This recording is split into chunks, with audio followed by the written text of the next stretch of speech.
Il faut faire vite, les premiers blessés arrivent par hélicoptère. L'évacuation est réglée au millimètre vers le poste de secours avancé pour un premier diagnostic.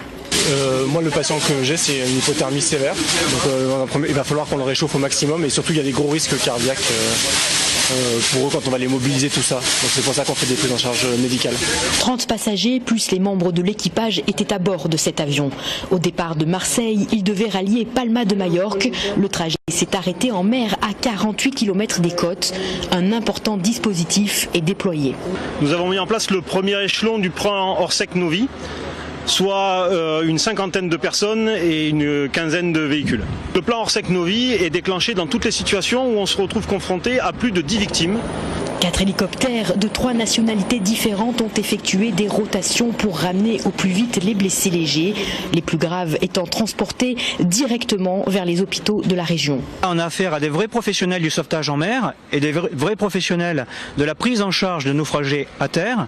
Il y a 2 autorités opérationnelles, une autorité opérationnelle pour la gestion de la crise sur le plan maritime et une autorité opérationnelle pour la gestion de la crise d'un point de vue terrestre.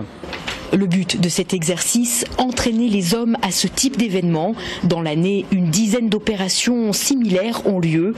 Le dernier vrai crash en Méditerranée remonte à 2004 au large de l'Égypte.